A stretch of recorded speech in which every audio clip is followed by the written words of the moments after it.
Okay, guys, you remember Car Talk with Mr. BigBite? This is a shortened version. It's a my opinion content on cars and certain topics that I want to talk about. So just want to say thank you for being here. Thank you for joining, subscribing, and always commenting. I appreciate it. So we got a topic here that I want to discuss, okay? So a few of the people have been commenting on my post, and I want to bring out the one question. So how will cars look like in the future? Interesting topic. From my perspective, being in the design element of cars and fabrication, I've noticed a few trends. So I've noticed that if you guys have not realized, the old has also become the new, where it's like music, where they've taken old music and they've just remixed it, and you actually think it's new.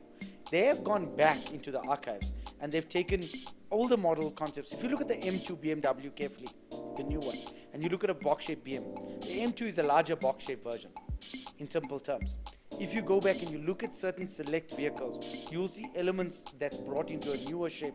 But when it comes to future design, let me explain or unpack my version of future design. Future design in cars, it's got to do with improved aerodynamics, improved safety. Let's put that on silent. Improved safety, improved performance, improved economy or performance, both ways. Colors have massively, dramatically changed. Colors. Now you're getting an average Kia, or you're getting a normal Haval that's coming with like a two-step paint. I mean, that for me is a big milestone. Big milestone in the paint in the industry. But they've also skimped a bit because they put exotic paint on the exterior, but when you open up the door in the inner of the car, it's got the base coat. So yeah, it's give and take, eh? Welcome to China. And then you get certain things like tire improvement design, brakes design, electronic design, and interior ergonomics. The future of cars have definitely become more relevant to electronics, and I've seen a massive move toward the use of Wi-Fi, Apple CarPlay, Android Play, automation, special reverse abilities and forward abilities, park lane assist, emergency automatic braking, improved airbags. I mean, if you look at that, components of electronic versions and upgrades, big, massive leap for us in the industry. And then the utilization of advanced hybrid turbo technology, where they've actually introduced smaller turbos and little electric components to hybrid the vehicles, or to reduce fuel economy by bluffing the vehicle to have a smaller motor with a turbo attached to it, like your 1 liters. All your VWs have now industry changed to 1 liter TSI turbos, and you are trending with 3-cylinder vehicles with turbos to it. That's giving you massive power, good fuel economy, and getting you going for the moment. So that's where I seen the lean towards smaller engines and turbo technology. Interiors have become more electronically advanced, and definitely tire technology and braking technology hasn't advanced that much, other than that in the electric industry. Now let's come to, where do cars go into the future? Are we going to see a flying car? Yes, it's already happening. It's there. We just don't have the relevant technology to make that, can I say, work well. We don't have the planning and the infrastructure. But let's just go into what the future of automation has improved in the vehicles. Already you get Uber that's automated. So you can take an Uber now and you don't need a driver. You can enter into restaurants. You can go out with your family by booking a transportation without a driver. You can receive goods and send goods. You can receive food in via little robots, and automobiles are coming and bringing that without humans. Old school technologies, drone technology has been there for a long time. You just haven't seen it because it's been used in the military. And drone technology is just now readily available for commercial use. But let me just be honest with you, it's been there for many years. It's been dropping bombs, unfortunately, for a long time, and carrying goods. Now, when it comes to technology of automation and where the future will be, I do see us moving to a faster mode of transport. Flying cars, I don't think we can actually manage that infrastructure yet. I don't see how they can get it running and up and running yet for the mass market. Maybe for a cordoned area, that's probably well managed with radar infrastructure, infrared technology, satellites and GPS that can allow a closed area to not allow vehicles. And then it's a single mode of transport. I can't see that kind of working. So that's like the future. Where will we be in 2050? In 2050, another 20 years from now, I do feel that engines will become obsolete and we'll move full electronic. And after hybrid technology will be fading out, and then we'll be moving into full electric engines, smaller cars, stronger cars, newer metals, color changes, LED color changing cars. We won't be having certain, you'll be able to click your cell phone and change the color of your car. You'll be able to adapt the music to your mood. As you enter the vehicle, it'll pick up through your Apple Watch, and you'll already know how the car feels for the day. It would have measured your sleep pattern and known exactly how you felt for the night before to play the relevant music. It'll interlink with your calendar and tell you what time is gym, what time is lunch. It'll interlink with Uber Eats, order your food, have it ready, drive-thrus, automation. I think that's the future, is convenience in the electronic or the car industry. So yeah, that's one hell of a topic that I wanted to discuss, is what this guy actually asked me was, what's going to happen to the automotive or the car industry in the future?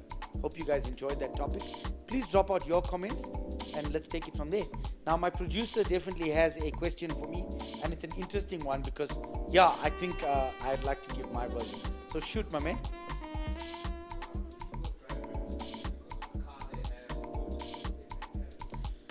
Did you guys hear that question? Do people drive recklessly because of the car? Do people drive recklessly because of the car? Interesting. What is reckless? Producer, what is the definition of reckless? Reckless being...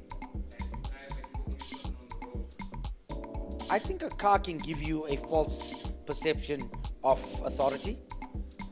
A vehicle can give you a false persona. A big vehicle, an SUV, can give you a hierarchy. You're bigger than a taxi. You're stronger. You do feel safer.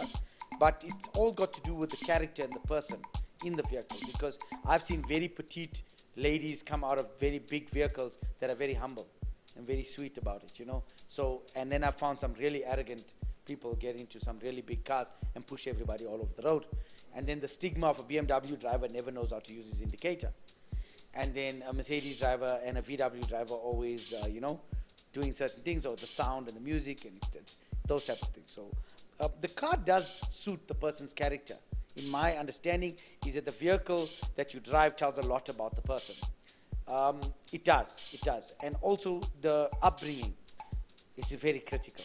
Now, can the vehicle change your perception to the way you drive? It will add or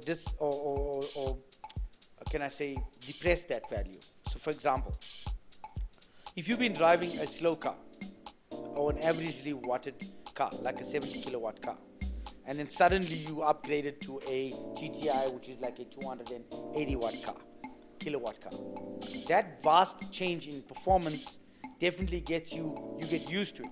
So you would start to speed over you'll increase in tickets, you will definitely get quicker to places, your braking is more improved, handling is more improved, so you become a bit more comfortable with the car. And of course you tend to open it up a little bit. It comes with a little bit of a look and feel. People start giving you a feeling. Now this is also a problem because a vehicle can also give the audience the outcome. For example, if you buy a flashy, strong, powerful sports car, everybody's gonna make you feel good. They're gonna say, nice car. So it's how you take it and how you manage it. You get guys like Warren Buffett, who can swim in water for the rest of his life.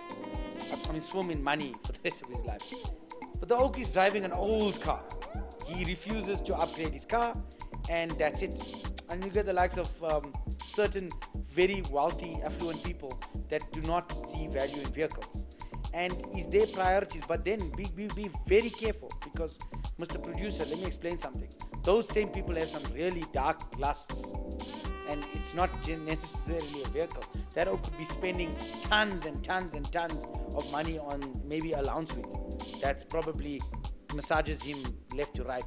You know what I mean? And I don't know, but we're talking about, does the vehicle can it add a reckless value to your life? And I think with management, because yes, It is proven fact that when I was growing up, right, one of the issues was the M power, M division.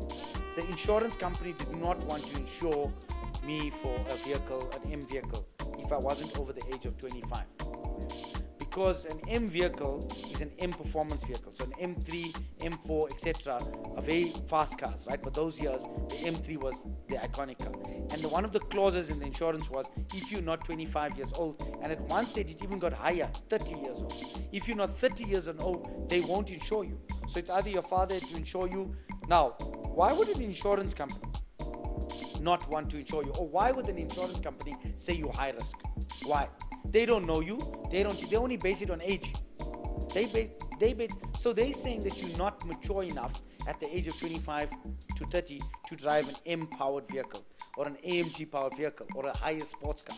They just would not give you a feasible insurance, or your insurance would be ridiculously high. It'll be abnormally high, and you wouldn't end up driving the car. So if an insurance company can already identify you as a risk, then does that not tell you that yes, it promotes reckless driving? In simple terms. And so one of the things is, my dad, you would always he never would give me the car for the M. I wanted the M3 so badly. German spec. We had a German spec M3, and we had a E92, and he just didn't give me the keys, man. I had to steal the keys. There's it. Reckless driving. It tells you exactly, because the moment I got my hands on the IS, the first thing I did was what? I burnt the hell out of that thing. I did, but it also got to do with age. So I think the older you get, I think to the point that, and let me allude to the current state. I drive a 400 plus kilowatt vehicle, which is well averagely fast. It's far faster than most cars, right? Your average car. It's how you treat the car, it's how you respect the car at the current state. So it takes a lot of mental capacity and learning and respect for the vehicle to understand its power, your family in the car, or what can it do in wet weather. Like, there's a few rules. I don't drive my car out in wet weather. I don't brake hard. I don't accelerate hard. I respect the vehicle. So I think it comes with age and abuse of alcohol, drug abuse and driving your cars. That can be causing a big problem, because it's proven fact that thing is gonna affect you. So it's a tough one, because an SUV also gives you a bit of gives you this. It's dangerous, huh? Yeah, you start walking like an American bully, and you jump into your car. It's hectic. And when I was driving the Navara, I felt invincible. Because that thing would just drive over every single thing, and it could drive over puddles of water and everything, and it actually took you from point A to B very easily and less stress. And it gives you a bit of an edge. I'll give you another one, and I'll leave you with this. I recently went to the palace, right, to Lost City, and the caliber of people that come up there in that circle to park the car, then the caliber of people that were there, it kind of, you already feel the energy, the intimidation, like the oak that came with the oak that came with his Bentley or his SRT8, then he walked here and then he waited for his car outside. He expected immediate service and things to happen the way he expected things to happen. And you just realize that, and if you have been driving a normal Tiguan or a normal VW or a normal entry-level BMW, would you be acting like that? Do cars change your perception? Do they grow into you and make you feel a little bit? Only if you allow it to. Don't. My advice. Thank you. So I hope you guys enjoyed that. Make sure you subscribe to this channel. I appreciate comments and content. Big ups to you guys. Mr BigBite signing out.